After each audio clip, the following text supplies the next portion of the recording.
a quiet, unassuming October morning in Dyersburg, Tennessee. It was the day before Halloween, 2011. Inside the Swift household, life seemed normal. Karen Swift, a 44-year-old mother of four, was described by friends as cheerful, hardworking, and completely devoted to her children. But as the sun rose that morning, Karen was nowhere to be found. Her husband, David Swift, called the police, reporting her missing. He said she had come home late the night before, tucked their youngest daughter Ashley into bed, and fallen asleep beside her. But when he woke up, Karen had vanished without a word, leaving behind a mystery that would unravel into one of Tennessee's most chilling criminal investigations.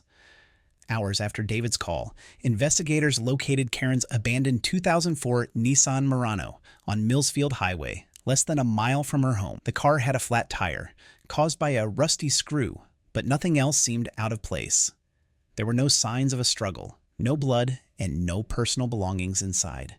Her keys, purse, and phone were missing, as though she had vanished into thin air.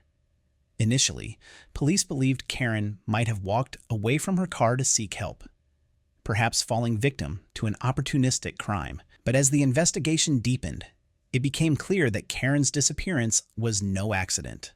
Friends and family painted a picture of Karen as a devoted mother and hardworking woman who juggled cleaning jobs and aerobics classes to provide for her family.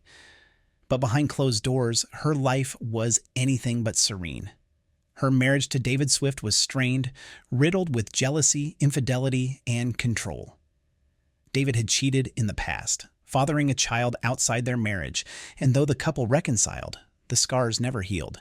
Karen's friends described David as possessive, someone who constantly called her when she was out and often interrogated her about her whereabouts. Just 3 weeks before her disappearance, Karen had filed for divorce. It was a turning point, her attempt to regain independence and freedom from a marriage she found stifling and toxic.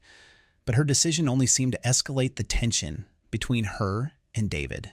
Friends noted that he reacted badly to the divorce filing, becoming more controlling and erratic. Shortly before Karen went missing, David had abruptly moved the family from Arkansas to Dyersburg, Tennessee, buying a new home without consulting Karen. Their eldest son, Preston, was left behind to finish the school year. Karen only saw their new home for the first time when they arrived to unload their belongings. It was a sudden, disorienting move that seemed to strip Karen of any sense of stability. David's behavior during this time became increasingly troubling. He began following Karen when she went out, confronting her about her interactions with friends, and even stalking her, according to witnesses. His obsession with controlling her life seemed to deepen as their marriage deteriorated. It was against this backdrop of tension and control that Karen Swift disappeared. As the days passed without any sign of Karen, investigators began scrutinizing David's account of the night she vanished.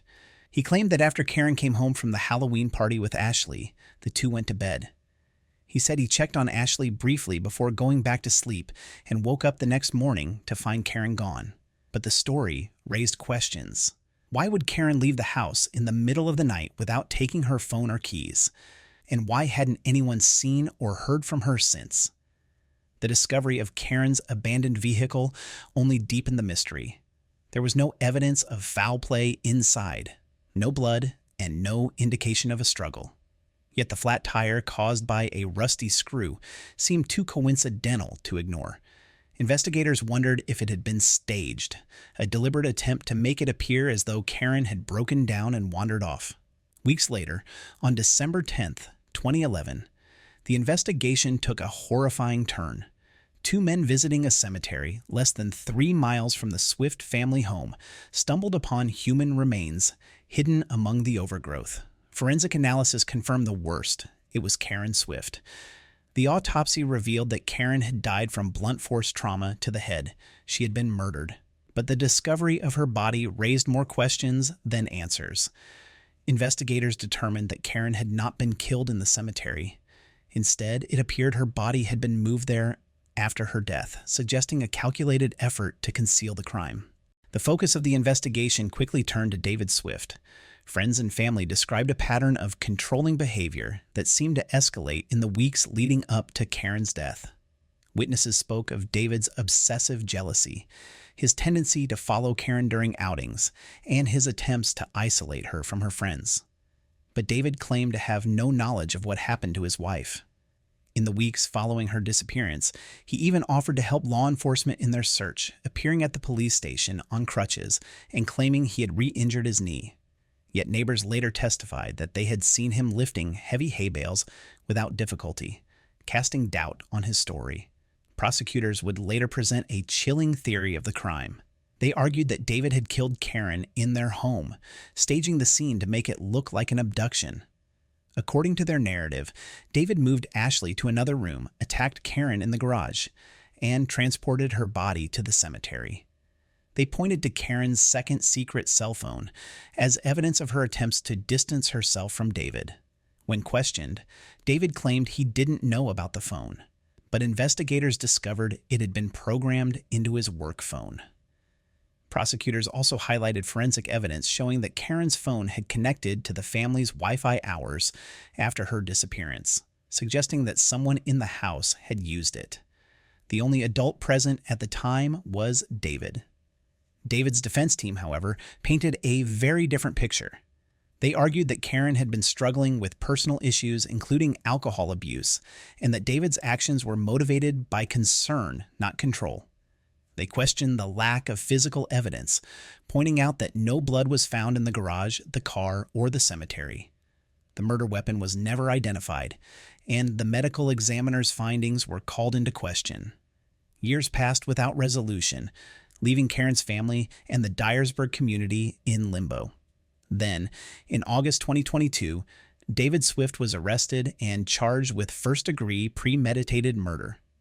The arrest shocked the small town where the case had gone cold for over a decade. The trial, however, brought more twists. David was acquitted of murder charges in 2024, but the jury deadlocked on a charge of voluntary manslaughter, resulting in a mistrial. Meanwhile, new allegations emerged against David from his second wife, who accused him of stalking her. To this day, the case remains a haunting mystery. Karen's children, especially her youngest daughter Ashley, are left grappling with the tragic loss of their mother and the lingering questions surrounding her death. Was David Swift truly responsible, or has the real perpetrator escaped justice? The story of Karen Swift is more than a tale of murder. It's a story of control, betrayal, and a relentless search for answers. As David awaits retrial for the manslaughter charge, the search for justice continues. Karen Swift's case remains a haunting mystery, filled with unanswered questions and a family's relentless pursuit of justice. Will the truth ever come to light? If you found this story compelling and want to uncover more true crime mysteries, make sure to like, subscribe, and hit the notification bell. Your support helps us bring you more stories like this. Thank you for watching.